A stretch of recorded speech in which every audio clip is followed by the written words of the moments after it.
Welcome back to another episode of World Bigfoot Radio with the amazing, scintillating, and always exciting and interesting Sybilla Irwin. Thank you, Duke. Illustrations, and she's so happy to. King of Bigfoot illustrations too. She's just at the top of the list. So thank you. She is the illustrator to go to, and not only that, but she knows a heck of a lot about Bigfoot. She's not just some picture drawer. She actually has been out there, done research herself, talks to people all the time, does excellent artwork. And, you know, other than one guy up in Alaska, she's pretty much it. So if you had an encounter with something kind of sketchy, you might want to contact Sybilla, who has a channel that's something like Sketchy Encounters, right? No, it's Sketching Encounters, that's it.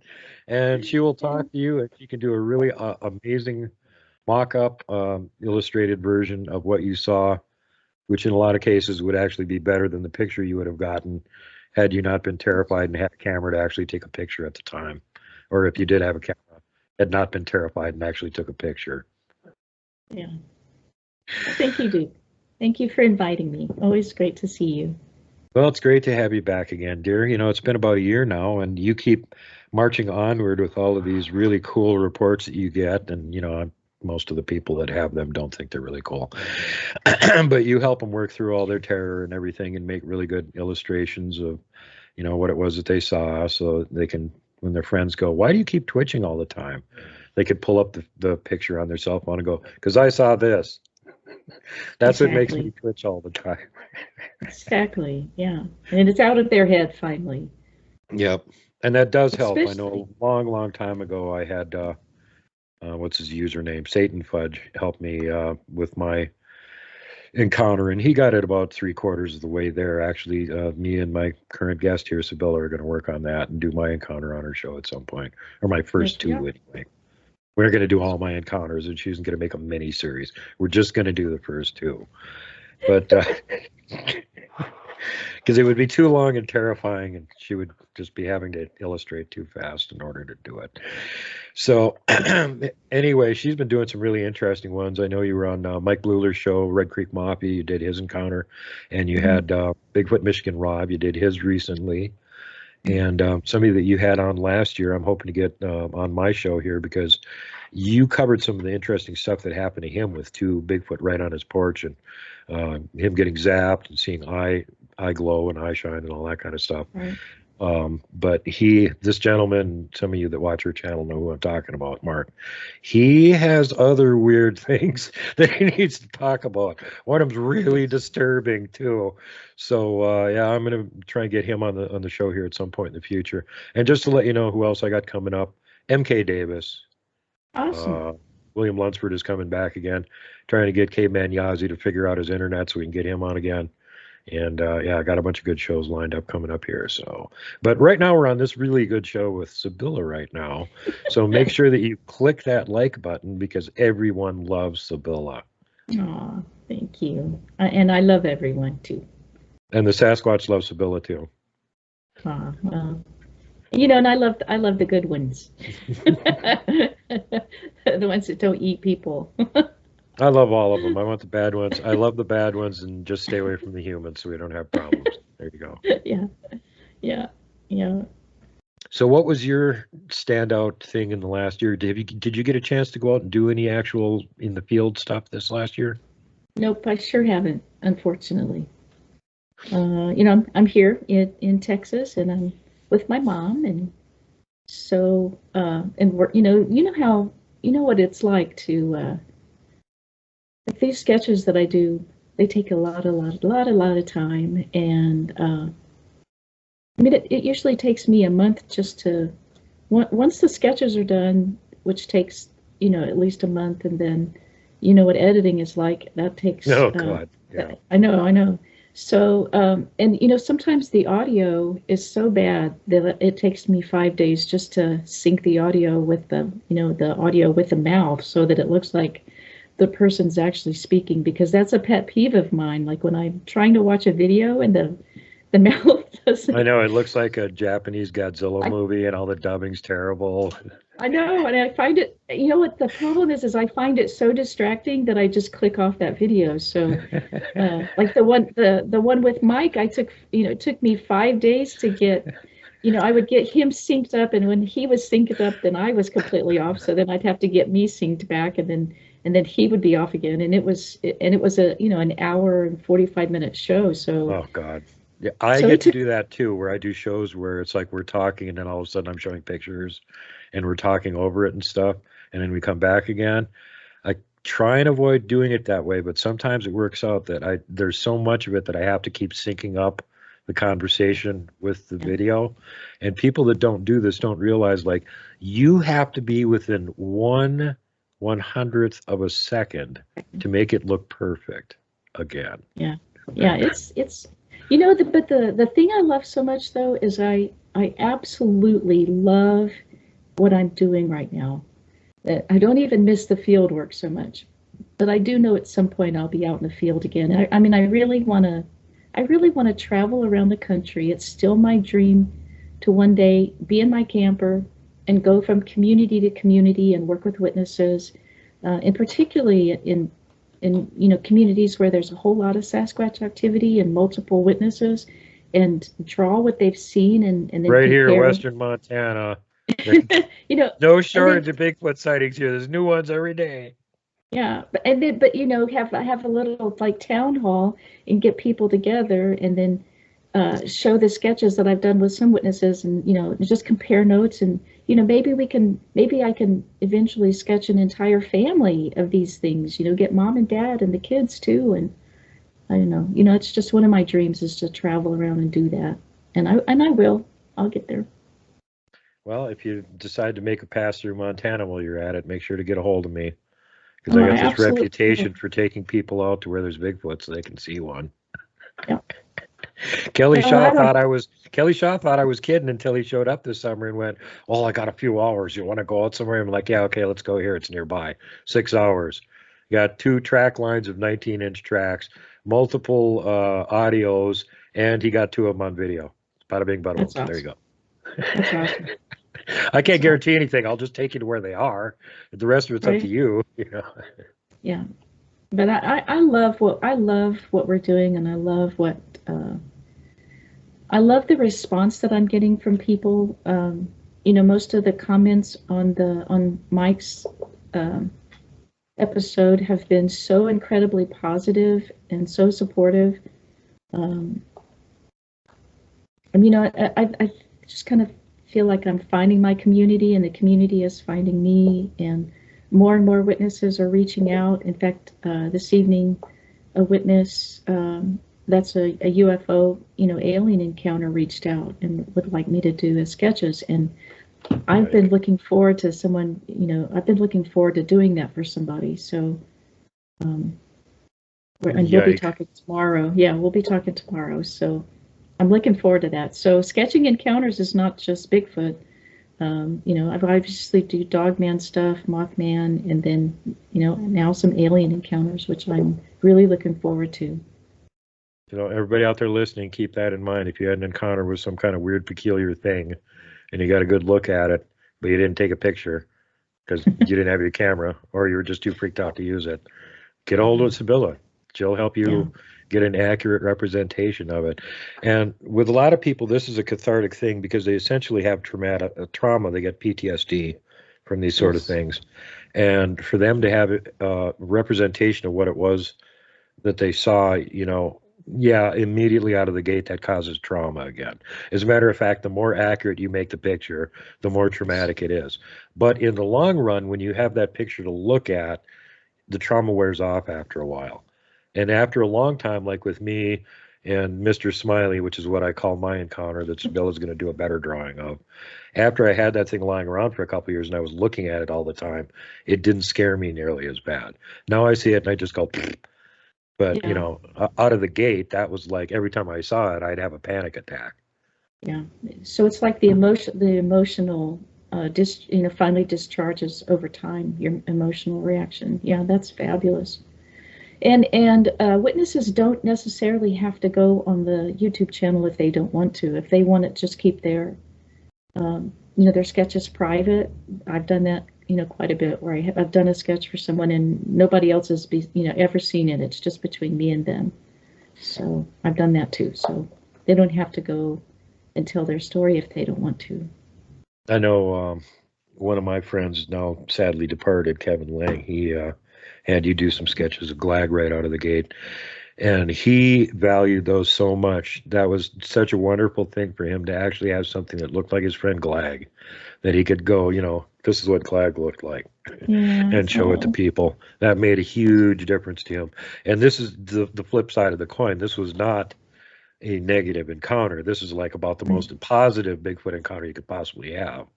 And he still, he was trying to protect Glag and not let anybody know he actually existed. So of course he wasn't going to go out and take pictures of him that somebody could find at some point.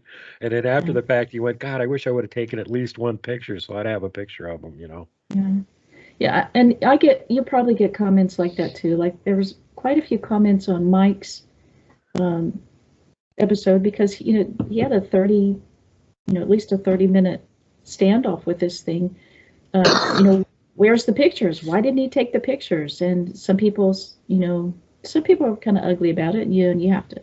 I protect my witnesses. I mean, Michael's been through enough. He certainly doesn't need, some jerks, being ugly to him on my. I'm not going to tolerate it on my channel. Well, the but these people that say don't that, why didn't you get a understand. picture or something? They've Yeah. never had an encounter. When you're I in know that they don't. situation, you're so busy freaked. Look, I go looking for them, and I know they're around, and I can hear them following me, and I got my camera going. And sometimes when you're like, oh, there's one right over there, do I really want to turn and film them? This might not be a good idea. They don't like being on camera. No, they don't. And I think they see it as disrespectful as well, because I think we know, we know that they don't want to be photographed. I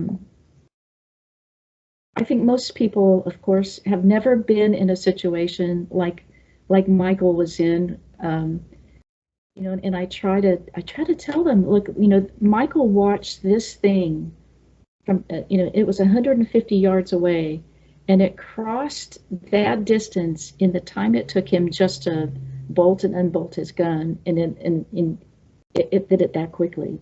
And I said, so he already knew just how lightning fast and unnatural the speed was from point A to point B to where he was.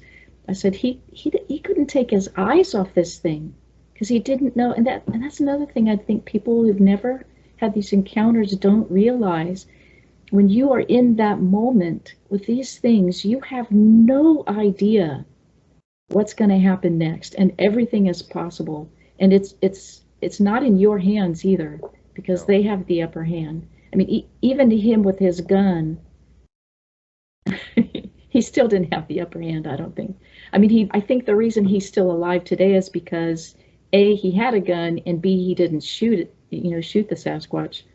But a lot of people have told me in the years that I've been doing research that if they had not had a gun, they would not be here to tell their story. That the Sasquatch knew exactly what the gun was, and they probably have seen firsthand from stealing deer from people, from hunters, what kind of damage those bullets do, or the guns do. And a Sasquatch can't just go to the hospital if you shoot it. If they end up wounded by a gun, they're either going to possibly going to die, or they're going to be maimed for the rest of their life. And I think that stops a lot of fatal attacks. I know Fred from Alaska, who I'll be interviewing tomorrow. He flat out said this thing looked at me like I was food, and he had never experienced that in his entire life. And it hit that primal part of his brain. And I've he had knew bears he look had at to. me like I was food before. I know what that feeling is like. I've been That's a stalked by 'em. terrible. Yeah, Yeah, I they mean, are intending to eat you. Yes. yes. And so that's how this thing looked at them. Looked at him, and he was just right on the other side of the window. Um, the average person just has no clue the massive size of these things. Like they just, I mean, how many times, Duke, have you heard someone say this thing was massive, and they describe like a 4x8 sheet of plywood, like it was as big as that, or a Brahma, or stand up a Brahma Only a bull. medium-sized one. It's the size of a 4x8 sheet of plywood. I think people just can't. They don't have enough empathy, maybe, to be able to put themselves in somebody else's shoes. They just don't understand what it's like being in that moment, and you're staring down at an unknown, and it's looking up at you, and it won't leave. Well, even if you're used to it. I mean, I got, one of my friends sent me this interesting picture a few days ago where they were at this house out in the middle of nowhere in the deep south, and they have Bigfoot all over the property. And they're sitting there with their back to the window watching the TV, and they took a picture. You could see the top of their head, and you could see the Bigfoot's face in the window behind them. And his eyes are like that far apart. Yeah. He is absolutely gigantic. And he's got his face right up in the window, looking in, watching TV. Yeah. Oh, I've heard that so many times with people. Like they have their curtains open, and Yeah. the Sasquatch will walk right up, and they're watching TV with them. And with Fred's Sasquatch, it was an 18 by 24 window, and all he could see, this thing's head is so massive, all he could see was from this part of the lip up to the eyebrow. That's how massive, in an 18 by 24 inch window. I know Caveman Yazzie was telling me he was lying on his couch watching TV, and the couch is right next to the window, and he's got a huge window there too. The bottom of the window is about 6 feet up in the air, right? And he kind of gets this weird, creepy feeling. There's something right there that's looking at the TV with him, so kind of rolls his head a little bit and looks out of the corner of his eye. There's a Bigfoot is holding onto the eaves, peeking through the top of the window, which is about 10 feet up, watching what he's got on TV. And the first thing that occurs to him isn't, there's a 10-foot Bigfoot right next to me watching TV with me. The first thing that occurs to him is, I'm watching Planet of the Apes. This is inappropriate material for him to be watching. I'm going to turn the TV off now. Oh my gosh. Are you serious? I'm Is that dead really- serious. Yeah. Oh my gosh. So he just sat up and he goes, well, show over. He turns it off and walks into the other room. Oh my gosh. That's insane. Wow. But I have friends that are on very good terms with them, and they'll constantly do this. If you have the TV going or something and you don't have the curtains drawn, they'll walk right up to the window and sit there and watch the TV with you. What are they watching? Apparently, they really like the new King Kong versus Godzilla movie. Every time that's on, they got to come up to the window and watch that. King Kong's apparently appears to them to be a giant Sasquatch. So yeah, like a giant, right? But that would be a good time to be watching Harry and the Hendersons. Yeah, exactly. That's what I'm saying. Oh, look, we're friends with Harry, not like Planet of the Apes, kill the humans, they're evil. Oh, crap. I love that movie. It's all imaginary. Oh, my goodness. Well, let's give the people here something to chew on now. What was your favorite encounters that you got to work on this year that we can actually show the pictures to people and let them know what you worked on? Let's give them some teasers so they'll want to come over to your channel and check out all the sketchy encounters that you have over there. Well, the Matt Imsh's encounter. Have you seen that? I have not seen that one yet. Oh my goodness, Duke, you really got to go see it. What a horrifying encounter. Um, Was he a four, dog man? yes, Oh, it okay. was four 15-year-old boys, 14-year-old boys, and they were in Youngstown, Ohio, and they were in a steel mill that was, that was it was, nobody, it was abandoned, nobody was there anymore. And you know how boys are, they get on their bikes and they go all over, and that was kind of like one of the places they would go, and they would make a bonfire and they would just hang out there. And General warning to everybody. I hate to cut in here, but I have noticed this from my research. Abandoned farms, abandoned ghost towns, abandoned mines, old abandoned industrial buildings and stuff. yes, Bigfoot hang around in those places, and other yeah, cryptids probably do too. So if you think yeah, it's fun to go explore them, expect that you might run into something else you don't want to run into. exactly. And that's what happened to these poor boys. They were, um, they'd made a big bonfire, and in no time at all, their world was literally turned upside down. This thing, there was some, there were some dogs. You know how wild dogs, like dogs, could go feral, and Right.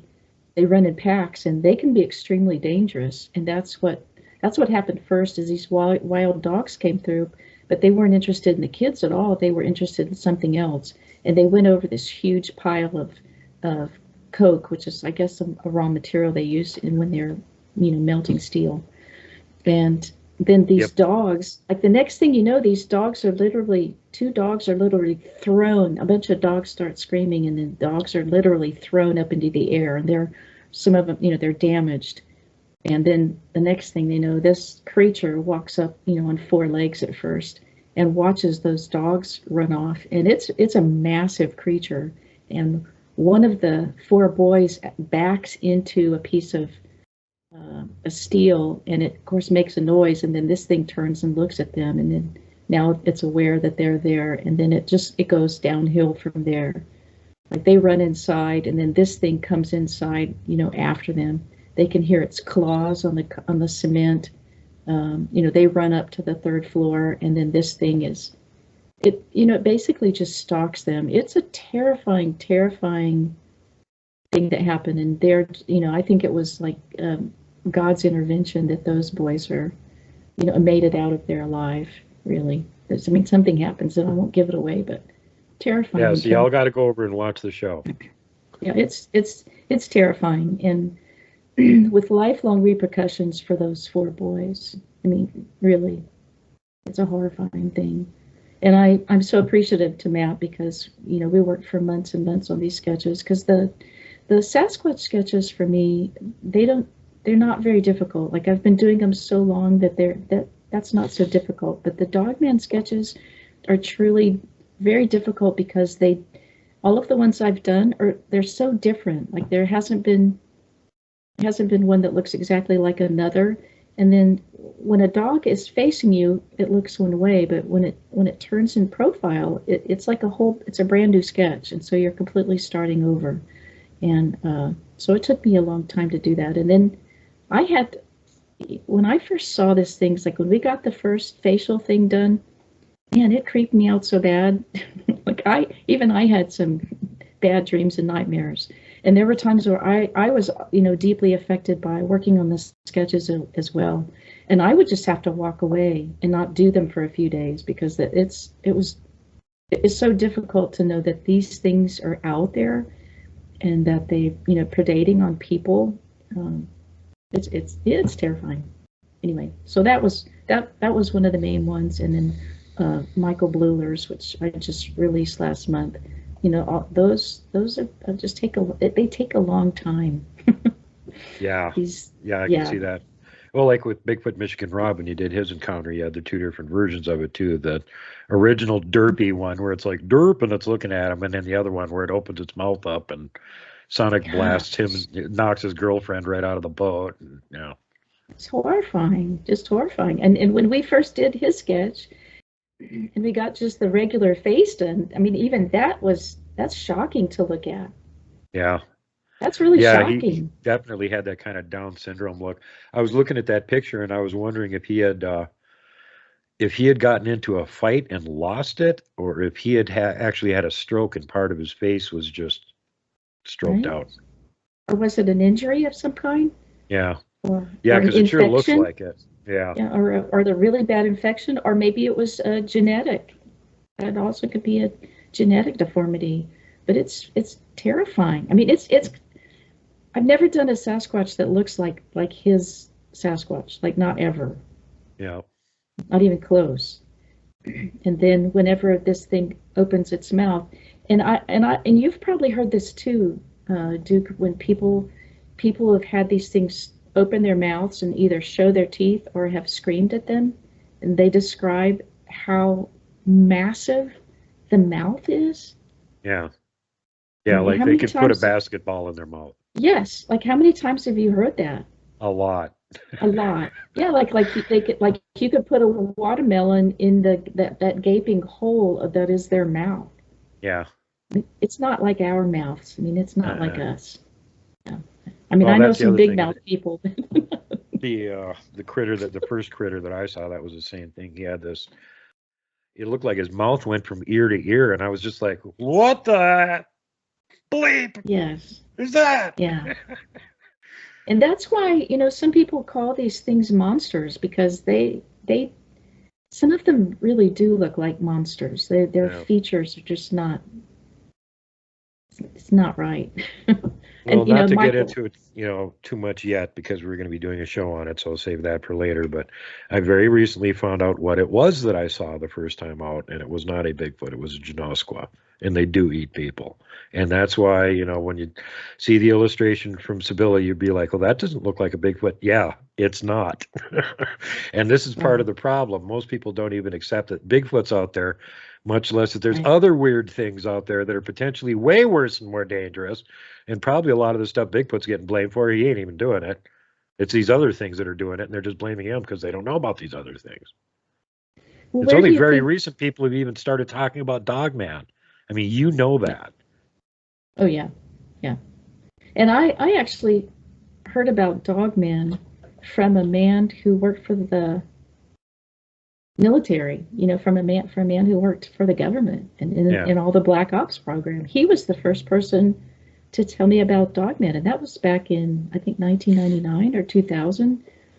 And it was just kind of and it was just kind of he was he was retired, and he just I met him. It was just a by chance. Well, I don't think it was a by chance meeting at all. I don't think there's. I know we were supposed to meet, and our first visits were talking about UFO stuff because when I discovered what he did, then I had some serious questions about the UFO stuff and abductions because that's in my past, and so that's what first created the bond that we had. And then the longer, the more I got to know him, then the more he would tell me. Um, and he basically told me the stuff that he did because he told me they're gonna eventually, kill me. They've killed off, there's out of all the members of my team, there's only two of us left, and so it's just a matter of time. So, because I would say, why are you telling me all this? And he'd say, well, because they're going to kill us anyway, so I might as well tell anyone who will listen. Hmm. And so he told me about the UFOs and what the stuff that was happening at the nuclear silos, where the UFOs can come and just take them all offline. Yeah. He told me about that like really a long time ago, 20 plus years ago, like way before anybody else was ever talking about. And every single thing that man told me about is now coming to light. Yeah. And one of those things he told me about was that the dog man, well, he was part of a team that had to go down to South America to kill these. Like some of these things had gotten out of the facility, and I Uh-huh. guess Yeah, and yeah, what and what was the facility doing? Making them, they perhaps? were they were Yeah. they were trying to make like these super soldiers kind of things, Yeah, when you guys hear biologicals. me obliquely reference GMO Dogman, this is exactly what we're talking about. Yeah. Known about this for years too, just like Sevilla. Yeah. There's more than one So, kind of dog, man. The GMO ones aren't the real ones. The real ones are way more dangerous than those things are well, and because they're I'd never bulletproof. heard, I had never, well, and he said that, and I'd never heard of these things. And so he, one day just told me about, them being deployed down to South America to kill the ones that had gotten loose because they're wiping out the villages down there. So they had to go, and you couldn't kill them with just regular guns. You had to use laser, like some kind of laser weapon that they had.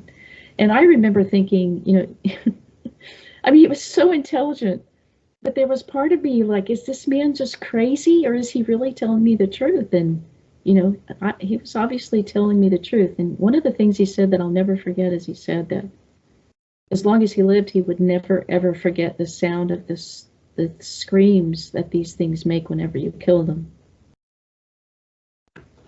And they had some kind of plated, like they had some kind of armor, like their chest was some kind of plated armor on them. Well, the GMO ones that they're making, they're trying to make them so that, they're useful in the field. When you shoot them with small arms, it bounces off and all that kind of good stuff. The original Dogmen, which are still around, were created by black magic, essentially. They're completely bulletproof, and they regenerate, and you are not going to kill them with a normal human weapon. No. Yeah. And when they run into the GMO Dogmen, they find it delightful to tear them into tiny pieces and leave the remains scattered around for their handlers to find. Really? No. Yeah, I was pretty disturbed when I found that out.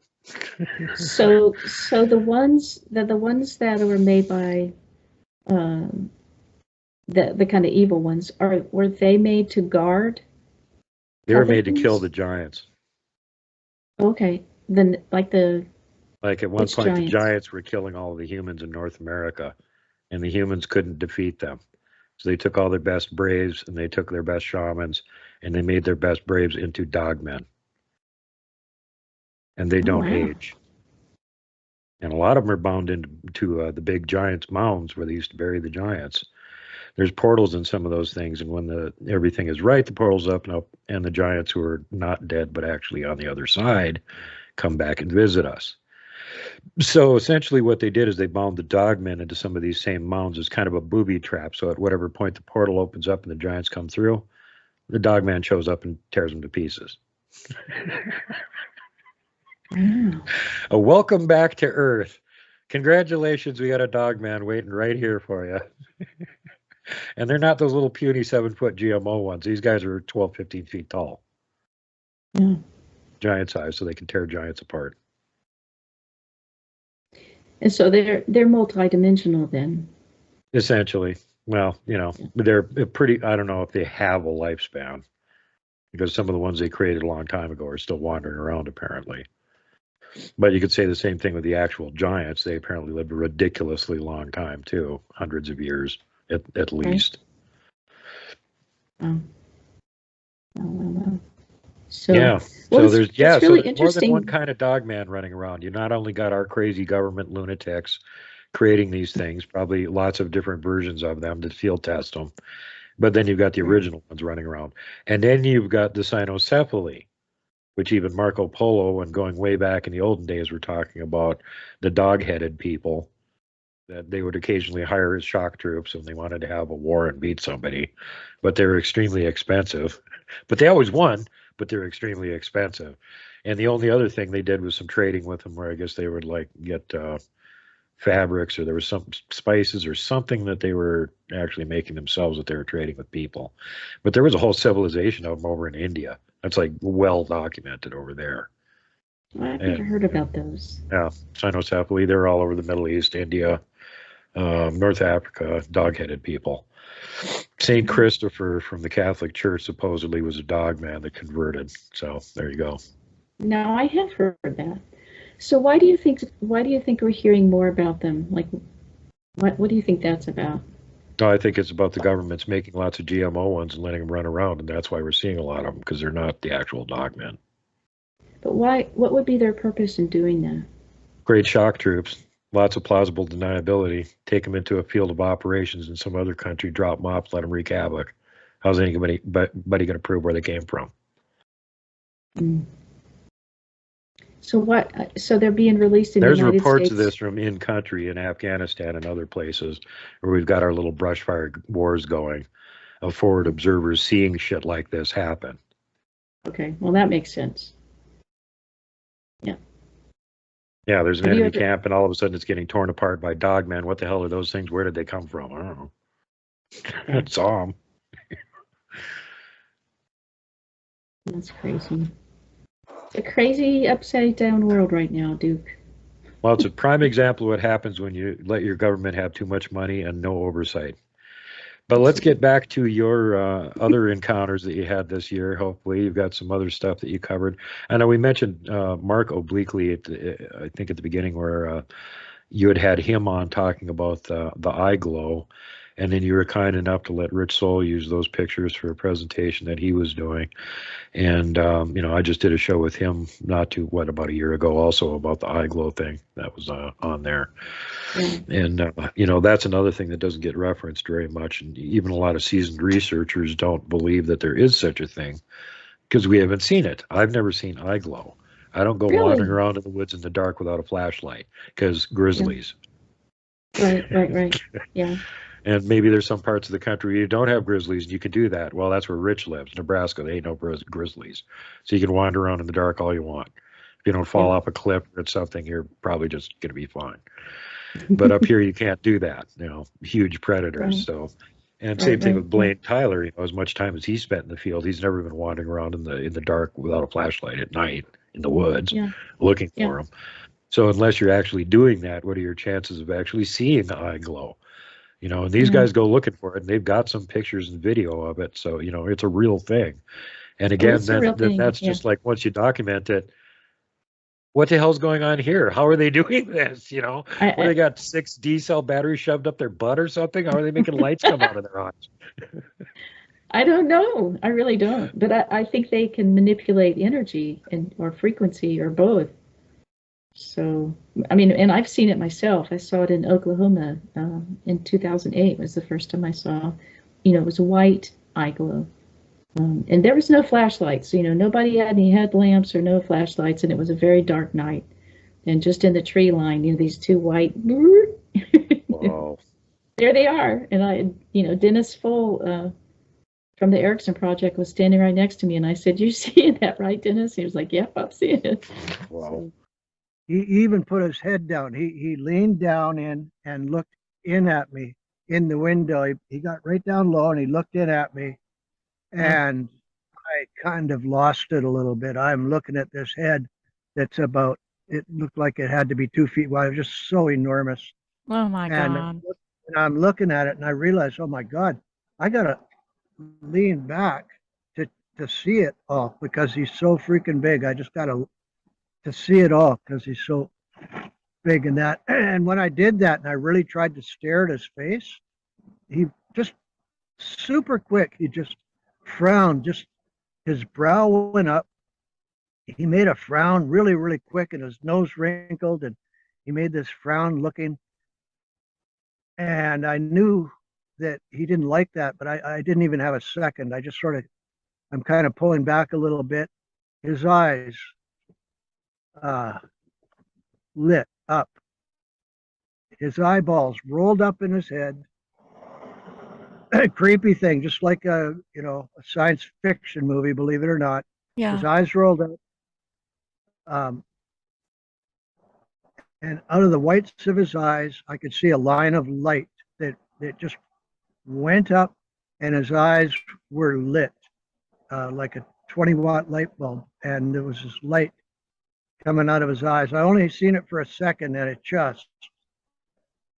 then I was terrified. Oh my It was gosh. just a second because I saw it, and then when he did that, I could feel it, and there was like a little spark appeared in front of him, like in front of his face or eye or whatever, and that was it. I got hit with a bolt of energy. I didn't see anything, but I felt it, and I just got hit with this wave of energy that I don't know if it picked me up, but it felt like it. I just went and shivered, fluttered, like a flag in the wind or a leaf on a tree. I just fluttered. It wasn't particularly painful, but it was bone rattling. I could just feel my internal organs being Yeah. vibrated. Yes. And oh yeah, and then paralysis. My legs went 100% gone, and the rest of me just went pretty limp. But I just folded up and fell on the bed, and I was terrified. My head went down into the blankets, and I went straight to God. And I'm not really a religious person, but I went straight to God. It was like, oh God, God help me, God, you know, that's terrific. And I could hear him walking away. I could hear the footsteps really loud. I could feel them like in the ground. I just thump, thump, thump, thump, thump, thump, thump. And I thought, okay, he's walking away. He's really heavy. He's left now. And I'm just taking a big breath and I'm going, whew, like that. And bang, right on the side of the cabin. He wasn't gone. He was standing right there. He faked it. He fooled me. He banged the side of the cabin, and it just, my heart went in my throat. I thought, well, he's still there.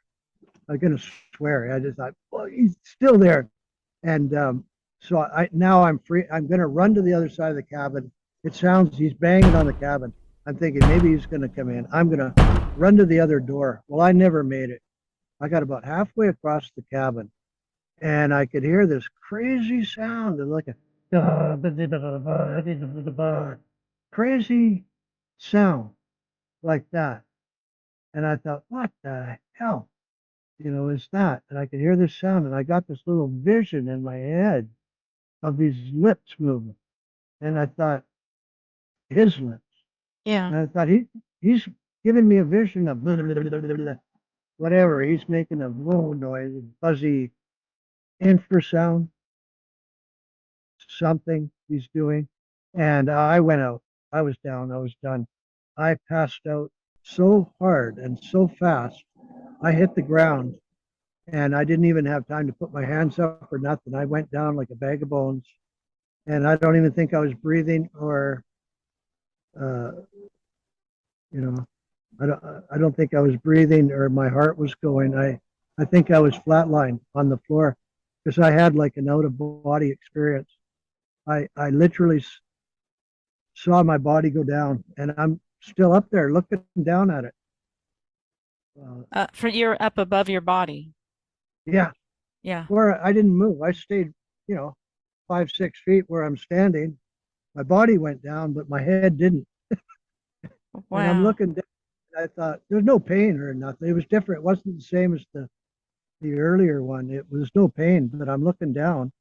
So I thought, well, shit, I better get down there. So I sort of kind of hover down there, and it's not happening. I'm not going back in or whatever. And I didn't know what was going on. I had no idea. And then I hear a voice.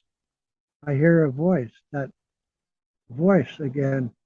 Last voice. Last thing. And the word was stop. Just that one word. Stop. And I thought, stop what? Like, I don't know what's going on, but stop. And then it stopped. And then I could breathe. And then my heart just went boom, boom. And I could hear, like, in the distance, I could hear somebody gagging like they were drowning and they were coming out of the water. I could hear like somebody, just gasping for air, trying to catch their breath. And then I realized that was me making that noise, because I wasn't breathing. I was out. Oh yeah, no, I was totally out. And I was hurt. Now I come to, I'm on the floor. Rich was telling me the best one he saw, they had one walk. It was like right underneath a big pine branch. When he turned the eye glow on, it lit up the bottom of the branch. You could see it lighting up the bottom of the branch. Yeah, it does. It can light up the foliage. Yeah, I've heard that. And I've actually, one of my really good friends has seen eye glow, and then actually saw like the dark pupil in the eye glow. Wow. He was close enough that he saw the eye glow and then a dark pupil. So, and I've seen red eye glow too, and that was in Colorado. I was with a group of women, and it looked literally like bicycle reflectors, like huge red, reflective eyes. But there was, again, nobody was shining a flashlight. So it's crazy. And I don't know how they do it. And you know, one of my best friends is a emergency room doctor, and that's one of the conversations that we have had over and over again. Like, what in the world would allow them to be able to make their eyes illuminate?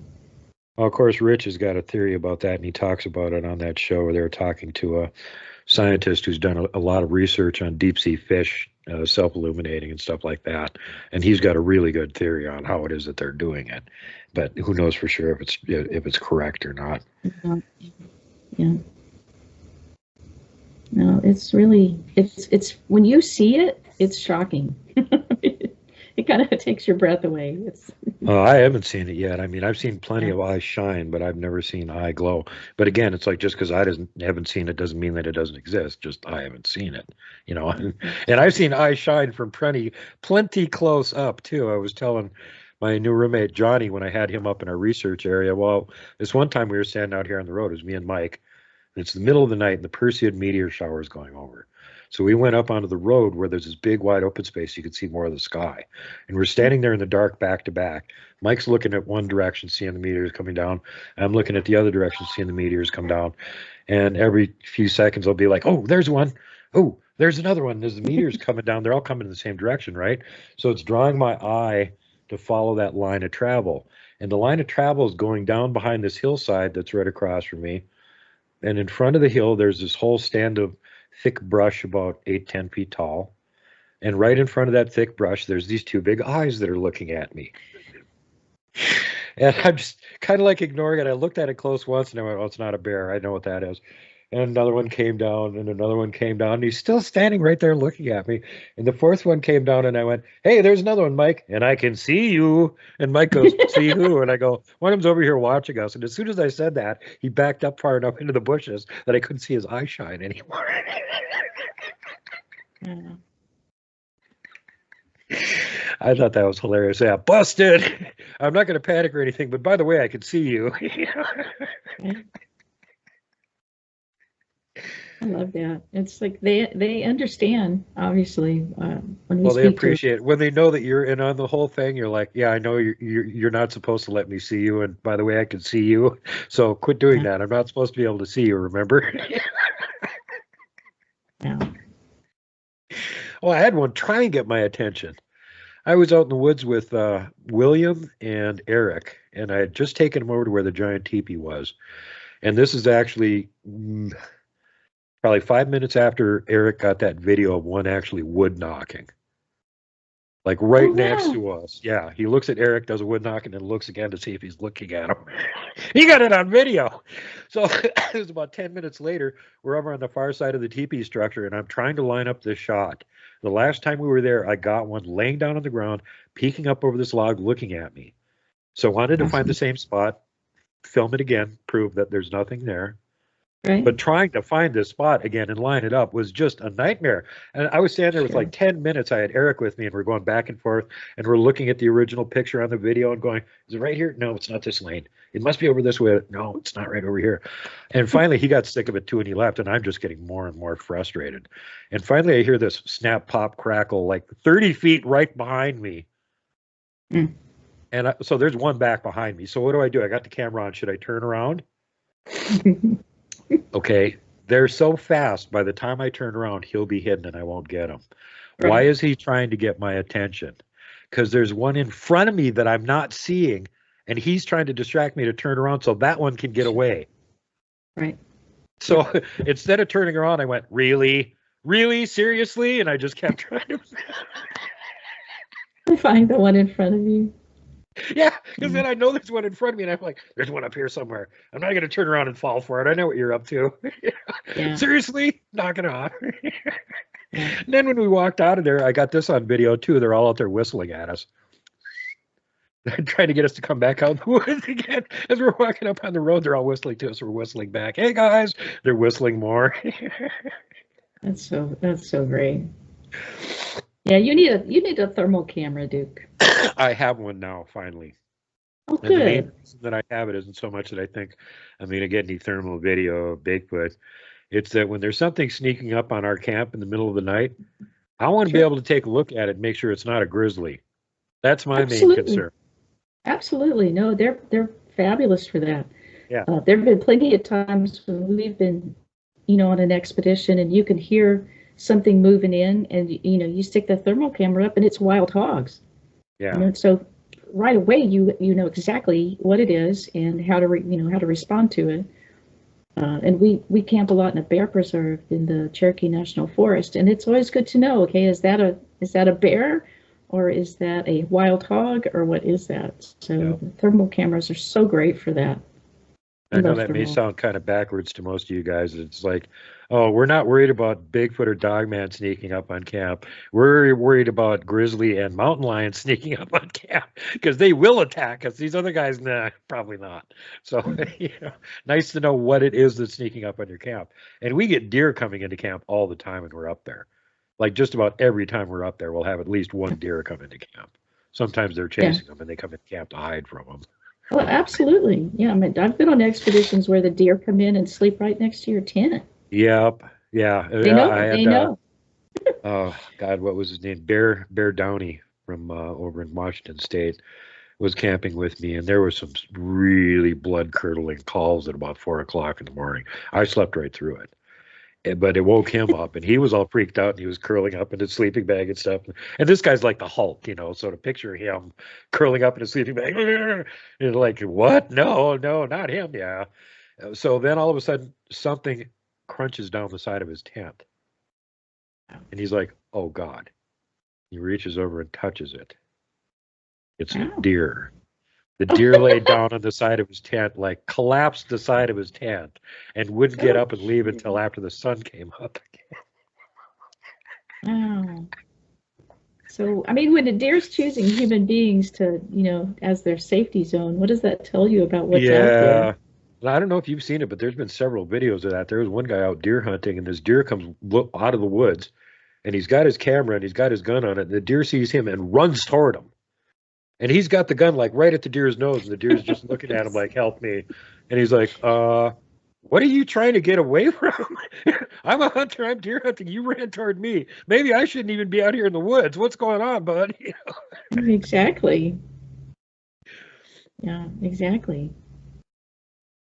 Oh my God. There was a man who left a comment on one of the videos who said he was driving on, I think he was in Mississippi or Alabama, and his car got surrounded by deer.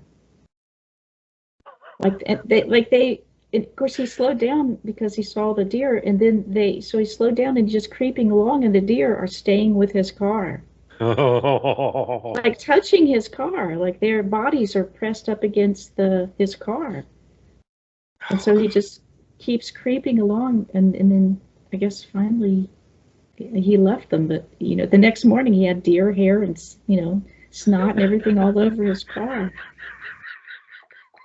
Isn't that insane? It's funny how Gosh. they're scared of humans until there's Bigfoot chasing them. Then all of a sudden, humans, my best friends, let me hang out with you for a while. And imagine a group of deer doing that, like coming and just hugging your vehicle, and they were all around his There's vehicle. examples of other animals doing this sort of thing too. Female grizzlies now, in some of these areas where they're around humans a lot, in some circumstances, they'll run toward the humans if they have cubs and get near the humans. And the reason is because male grizzlies will eat their cubs. And they know the male grizzly don't want to go near where the humans are. So they run over and hang around where the humans are with their cubs, scare the living bleep out of the humans because there's a mama grizzly with cubs right there coming toward us. What is she up to? Oh, Yeah, there's a that's male not grizzly good. back there. She's trying to avoid him. So all these animals have got that much cognitive power that they can put it together. Well, this won't go near a human, so I'll just go near a human and it won't come near me. And we had this too. We had a mama deer and 2 yearlings come into camp in the middle of the night. And I mean, she walked right up into camp and looked at us like, you guys mind if I hang around with you? And we're like, what the hell? And then she goes over and starts munching on the hillside. Mike pulls out his thermal and he looks, and her 2 yearling does are like right just outside of the range of the firelight, right on the edge of camp. And then we had, we got some video of her and stuff. And after about maybe a half an hour, we decided we were going to try and find his laser pointer. He had a laser pointer. and he had lost it somewhere. And he thought maybe he had dropped it when we went upriver earlier in the day with another team that wanted to go across the river. We were showing him where there was a spot to cross. So let's walk up there and see if we can find your laser pointer. It's only like not even 100 yards. And if it's anywhere on the trail, we stayed right on the trail. We should be able to find it. So he's got the flashlight. He's in front. I'm walking in the dark behind him. We get all the way out to the end. There's nothing there. We can't find it. We turn around. Now I'm in the lead. I don't have a flashlight. He's behind me with a flashlight. So there's this big shadow where he's shining on my back.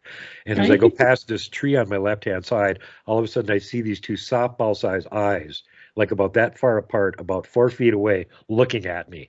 And I just about had a heart attack and died on the spot. Right. And then I realized it was that mule deer. She followed us from camp. And I watched on the way back. She heeled like a dog all the way back to camp. She was not getting away from us until the sun came up again. We left camp. She came with us. Wow. That's really powerful. That was isn't really it? unnerving. At that point, you're like, well, she's really worried about something. And maybe we shouldn't be out here wandering around in the dark, Right? That's really powerful. Yeah, she left the campfire and followed us into the dark to stay near the humans where it was safer, apparently. Wow. I just think that's so powerful. So very telling about And here's the other terror. weird thing. As far as I know, she's still alive. This was like four or 5 years ago. And she tried to go walking out of camp at one point, and then she turned right around and came back into camp again, and I heard a ruckus on the other side of the road. So I walked up there onto the road, and I went, all right, you guys, knock it off. Go find some other deer to harass. She got here. She's safe. Leave her alone. Not knowing if they're going to understand me, if it makes any difference, whatever I say. Okay, here's the peculiar thing. She's still alive. And every time we go up there in camp, she shows up. And she's got her latest batch of kids with her. Year before last, when we were up there, she came into camp 3 times. She brought a couple young bucks with her. She brought a couple of young does with her. And the 3rd time, she brought her 2 yearling fawns that she just had that spring. So it's like, I'm still alive. Here's all my kids. Say hi to all my kids. What the hell? That's amazing. So we Like, named that's her seriously Clarice amazing. after the reindeer. That's Yeah, awesome. that's Clarice. And we I could love tell that. it's her because she's got a big scar down her side where something raked her at some point, and right on her right side, she's got a big scar on her. So we know for sure it's her and we see her. Oh, that's awesome. So I've always wondered if it was just like, well, maybe they did really hear me and they were really listening to what I said and they took it way too seriously. Because I just meant, well, don't come into camp and grab her. She's here in camp now, leave her alone. And they may have taken it to mean like, oh, that's his She's your property pet. now. Yeah. That's his pet. We can't kill her anymore. We have to leave her alone. Does that extend to her kids? I guess so. Okay. That's something. There's so much we just don't understand. You know, that there is, and I don't know. You know, so many people make so many assumptions about these things and what they're about and where they come from and what they do and what they don't do. And I don't know. I don't know about you, but for me, the longer I do this, just the less I feel like I know. Yeah, pretty much for the most part. I mean, in the last year and a half, I've gotten more in with people that are actually interacting with them, including some people that are talking to them, because yes, there are some Sasquatch that can speak English. And boy, if you want to get up to speed on what they're all about, that's the way to do it. Ask them the question. Yeah. Here's the interesting thing, though. They like, as you might expect, sort of secrecy and security, like I can't tell you that sort of thing. Yeah. But oh boy, will they tell you anything you want to know about any other cryptid? Really? Yeah, there's no problem with that, especially if it's one they don't like. Oh God, they'll tell you everything, including how to kill them. So who don't they like? Gugwies, GMO Dogman, Puckwudgies. That's pretty much it for the list. Anything else it's case by case. So where do gugglies come from? Yeah, good question. Well, I'm the first one that brought that critter's attention to the public. There was no recognition that there was such a thing until I started talking about it 10 years ago on Sasquatch Chronicles. And since then, I've been doing a lot of research on it. And occasionally somebody gets a picture, once or twice a year, somebody will get a picture and not know what it is. And a lot of times you'll see them on like odd looking Bigfoot, blah, blah, blah. And you look at the picture and you go, it's a Gugwe. That's why it's an odd looking Bigfoot. It's not a Bigfoot. We got a great face on picture that Christy Sci-Fi got, one in a bush looking at her. And luckily she was in her vehicle so she could snap a picture and race the hell out of there at top speed. But that was all we needed, because now that we've got a face-on shot, we can compare that to a known skull, a presumed to be extinct critter. And when you see the side-by-side of the picture of the thing in the woods trying to blend in and the skull, they match exactly. And the skull is from a presumed to be extinct giant baboon called Dinopithecus. Oh, wow. So I may have pulled a real coup there, not only bringing to the public's attention that, by the way, there's this other cryptid that's super dangerous. But, only a decade later, hey, we think we figured out what it is. Good luck with you. You Bigfoot guys, keep working on that one. We got this other one pretty much covered. No, they just need to keep knocking on trees and doing whoop calls and whatever. Yeah. Now, from what I'm hearing from the Sasquatch people, they absolutely despise these things, and they will not put up with them or interact with them in a friendly manner. They can have members of Dogmen in their own tribes or interacting with their tribes or something, no problem. But Gugwes, no, they don't get along. Dogmen doesn't get along with them. Nobody gets along with them. And are they all over the North America? Well, apparently they used to be more widespread until, certain groups of other cryptids decided to exterminate most of them. And apparently that's what happened out here in the Rocky Mountains, because there was a fur trapper who was one of the first people that got out here and was going to go up into this one mountain range and do some fur trapping. And the local natives said, don't go up there right now. There's a war going on. He went, what? Yeah, the two tribes of giant people that live up there are having a war right now. Stay out of that area because you're just going to get killed. And that's what they were referring to. The Gugwe and the Sasquatch were having a war, and Gugwe didn't win. So there's very few places in the Rockies where there's any Gugwe left. Yellowstone Park, Northern Rockies up by the Canadian border. That's about the only places you ever hear any reports coming out of. And are they the same size as a Sasquatch? No, they don't get as big. The biggest report of one I've ever heard was the witness said it was around 10 feet tall, but he didn't have any, other than woods, he didn't have anything for a specific sign marker to be able to judge the height. He was just guessing. But generally they're reported, like 7 to 8 foot tall. So exactly what you would expect from the bones in the skull that we got of Dinopithecus, which standing on all fours is about eye to eye with a human. So it's standing on its hind legs, 8 or 9 feet tall. Oh, dear. Makes perfect sense. And in the jagged teeth, is that one of the keys? Well, they've got teeth like a baboon. What do baboons' teeth look like? Really big fangs, remember? Yes, they do. Yeah, they look real pointy. Yeah. And the Sasquatch teeth are Dogman with their array of teeth. Yeah, the Sasquatch have more flat teeth. Yeah, they've just got like giant chiclets. Their teeth look like ours.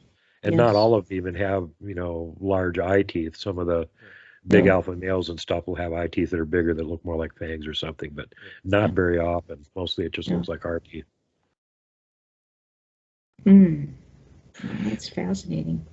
Yep. I definitely would like to know more about those things.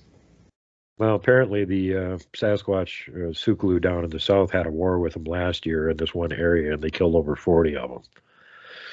So, the Gugwes killed one of the female Sasquatch, pulled her unborn infant out of her womb and stuck it on a tree branch. And that started the war. The Gugwe didn't win. Wow. And where was that? You said just in the south somewhere? Out in the south, yep. Yep. Well, and the Sasquatch have allies, and the Gugwes don't, so they called in some of their friends and sent out a war party and annihilated every Gugwe within whatever their area was. Wow. So do you think Gugwes sometimes get, like, people will see a Gugwe, but they think it's a Sasquatch and vice versa? And not only that, I think it gets more often people see one and they think it's a Dogman. because they maybe heard of a dogman, and they look similar to a giant wolf or something. Think about what a giant baboon looks like. It's got that snout and everything. Yes. Yeah, Yes. it's not as long as a dog's snout, but it's a snout. It's not a flat face like a Bigfoot has. And what about ears? Yeah, and they don't have the big tall ears like a dogman. That's another way you can dogman. tell them apart. Dogmen have tall ears like a dog. Gugwe do not. Okay. Some of them have tufts on top of their head like a lynx. So it looks like they have ears. You got to look carefully. But their ears are on the side of their heads. They're not sitting up on top like a dogman's ears are. Yeah. Yuck. Yeah, yuck I don't is want right. to. I don't want to see one of those. Everything I know about those, I never hear anything good about them, and all the information I get just makes it worse. So stay away from them. If you see one, leave the area. They are not immune to gunfire. Make sure it's heavy caliber. And do they also come in colors like the Sasquatch? No idea. I mean, the pictures that we've seen of them, there's color variation. So I don't know if their color is nearly as widespread as like a Sasquatch is or anything. But yeah, there's color variation. We've seen grayish looking ones and brownish, reddish brown looking ones and stuff. And the hair, is it long like sometimes the Sasquatch hair is? Pictures that I've seen, it doesn't look like it. It looks like shorter hair like a baboon would have.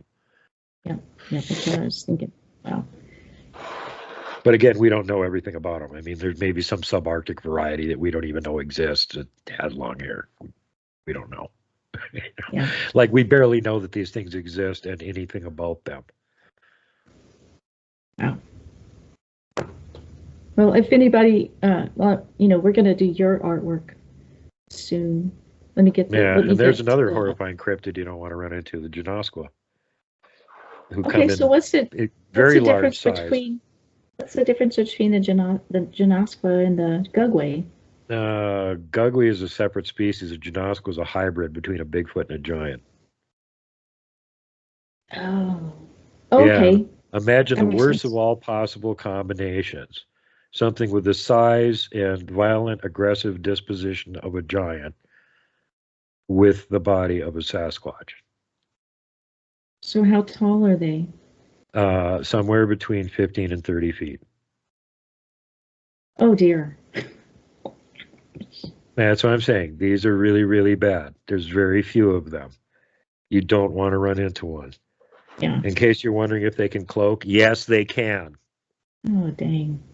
Yeah, I know. Doesn't make it any better. Just gets worse. Yeah. Well, on the positive side, they generally don't use applique armor anymore like they used to. It used to be that they would smear pitch and pine sap and stuff like that all over their hair and then roll around in the gravel until it stuck to it. And then repeat process 2 or 3 times, and presto, they had armor on.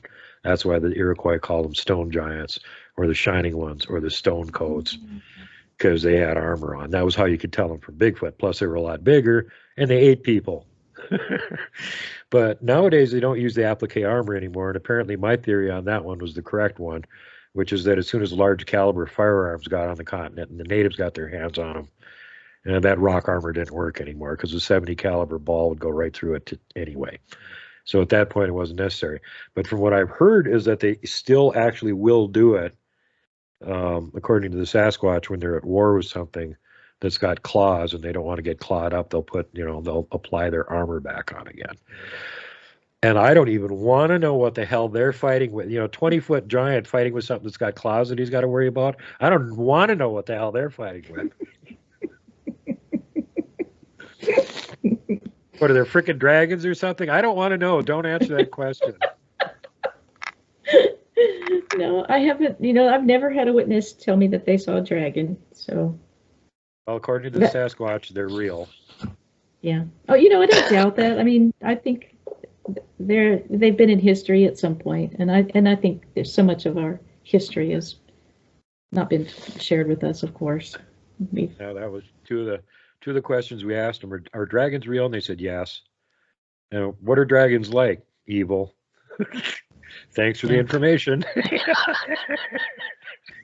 It's everything you need to know. Apparently that's all you need to know from their perspective. If you know it's evil, that's all you need to know. Now you're forearmed to stay away from it. That's all you need to. That's not all we need to know. You guys don't do information exchange the way we do. Have you asked him about mermaids? No, have not asked them about that. I'm not sure that they know anything about that, being that they're land critters. But I mean, it's something I could ask them about. Yeah.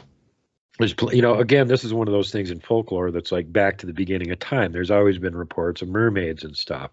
And a lot of this other stuff, there's reports of, well, we're finding out it's real. So are Exactly. mermaids real? We don't know.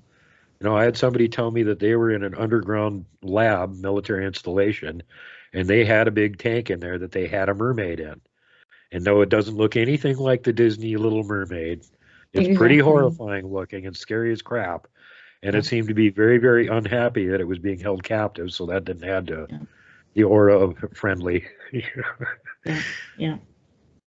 I always just thought they were mythological too until I ran into a man who was a former, Navy SEAL who a mermaid saved his life. Yeah. The crazy thing is, he would never have told me the story. It was his wife that, elbowed him and said, tell her what happened to you in Australia. And so then he kind of hemmed and hawed. And so I said, oh, please, please. And so he did. And he shared the story of, I guess the big rope, the big, huge ropes that they tie the huge ships down with had gotten caught up in a prop. And so the team, the scuba team had to go down there and try to free up. Yeah, had to free up, the prop. And so he said he doesn't know how, but he managed to get caught up on something. And he said, your training just kicks in and he said he could see people were heading up to the surface. And he said, he was looking at his oxygen and it wasn't good. But he said, your training kicks in because you're part of a team and someone's going to realize that you're not there. They're going to come get you. So he just, tried to stay real calm and minimize his, oxygen usage. And, it wasn't long. He felt someone, manipulating his shoulders and getting him uncaught from what he was caught on. And so he would, started to turn around to give the thumbs up, thank you, and head up. And what he saw when he turned around was this massive tail, just like a mermaid tail. He said this thing had bright red hair, long red hair. He didn't see its face, but long red hair and this beautiful, tail unfurling because it turned around and immediately left. And I asked him, I said, did you tell the guys when you got up to the Oh, God, surface? no.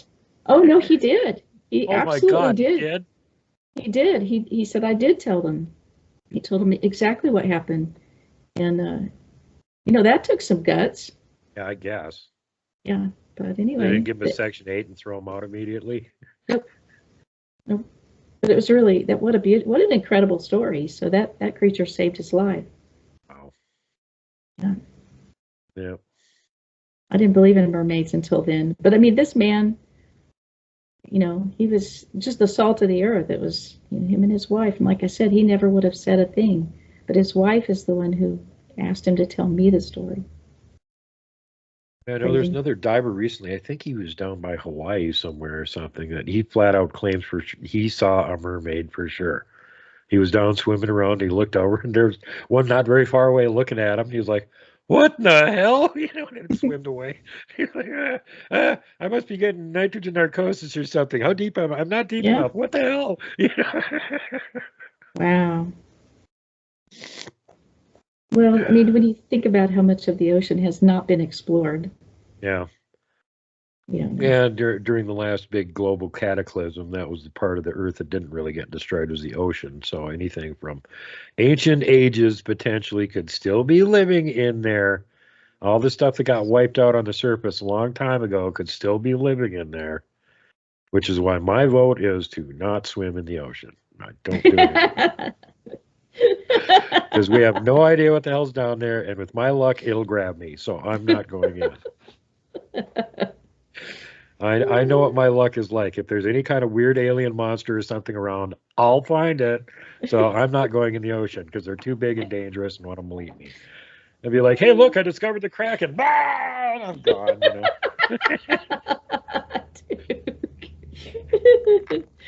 You're so funny. No, it's just true. I know how my life works. Like another thing is I never say anymore that thing doesn't exist. Because there's been a couple times where I've said, Oh, there's no such thing as this. Boy, does reality slap you upside the head right after you say that and show you that, yes, it is real and it does exist. So here's some statements that you'll never hear me make. Godzilla does not exist. Cthulhu does not exist, etc. Yeah, I don't even like to use the never word anymore, because anytime I've said I would never do something, that's exactly Yeah. eventually what I ended Yeah. up doing. Yeah, that's a very dangerous word. It's almost like when you say, well, I'll never do that. I'll never do this or that. It's like the universe is like, oh yeah? Okay, Oh, yeah? well, here you go. You obviously need this experience.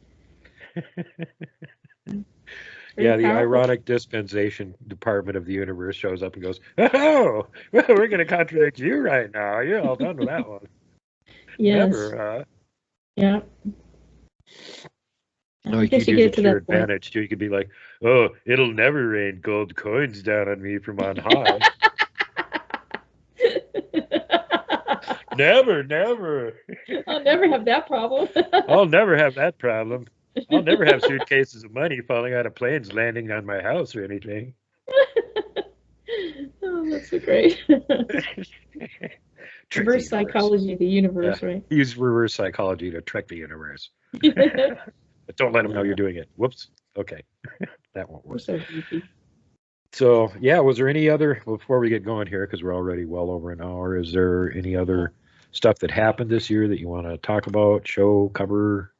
No, that was really the real big ones, are the shows that I've done recently, because those take a lot. They just take a long time. Yeah. So And that's why you That's- don't see Sybilla churning out a show like every week, because it's just No. too time intensive to do it. I mean, it's a miracle I can turn out a show every week. It doesn't always work.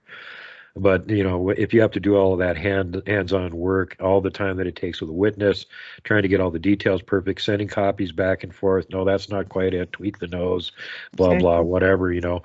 And she tries to get these things like as photorealistic and perfect as she possibly can. And she is stunningly successful at it. So make sure you go check out everything on her channel and keep an eye on it.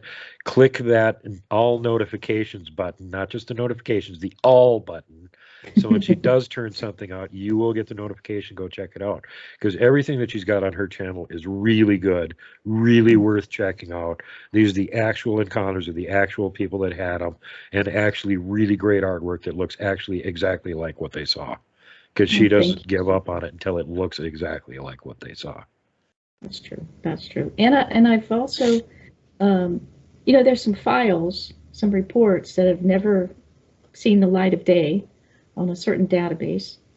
And I have, you know, like a little member section. It's like $1.99 a month. I'm starting to do, I've done one already, and I've started to do some little, I call them the cached files, and they're reports that have never been published before. And so I'm Cool. doing, yeah, so they're reports that for one reason or another couldn't be published or wouldn't be published. And so the artwork is that's really literally from my imagination. They're not witness sketches, but they are actual reports. So Right. that's one of the things I've added. So, but the work I do is I don't use AI. It's all completely driven by the witness themselves. So, but anyway, but thank you for all your kind words and support, Duke. I really appreciate you. Oh, you're very welcome. And, you know, I'm not being effusive in my praise. And I'm just stating the facts. Sybilla's the best at what she does. And you should be watching her channel. Thank you. Thank you, Duke. All right. So everybody out there, you know, try and be kind to everybody else. You know what the drill is. Make sure to click that like button on this video and make sure that you're subscribed and you click the all button, because if you just click subscribe, you don't get notifications anyway. They made a two-step now. You've got to click subscribe and the all button, and then maybe you'll get notifications. But don't forget that I always have my show on. It's Sunday at 8, so you don't need a notification. You know what day and time every week that my show is going to be on. Just be there for it. And you can join us in the live chat room and hobnob with the guest that's on the show, which almost all the time, whoever's on the show is also in the live chat room. So while you're watching the show, you can ask them questions if they pop up and you happen to have any. or just generally hobnob with them and go, "Oh my God, I'm such a fan. I love your channel, Sybilla. You should be working for Hollywood and getting millions of dollars. Disney, just fire your whole art staff and put her on." That would be great. Yeah, it sure improved Disney. Of course, that's not too much praise. You know, you could get a 5-year-old with a crayon would improve Disney at this That's point. true. Yeah. Anyway, love you, dear. Thanks again for being on the Thank show. you. Everybody out there, be kind to everyone else, and I will repeat the usual warnings for you at this So point. make sure that you're kind to everyone. Safety first, last, and always. Pay it forward. Don't be mean to people if you don't have to be. Don't flip off the mountain giant. Don't poke Dogman with a stick. Don't punt the puck, would you? And for God's sake, whatever you do, do not hug the Wookiee.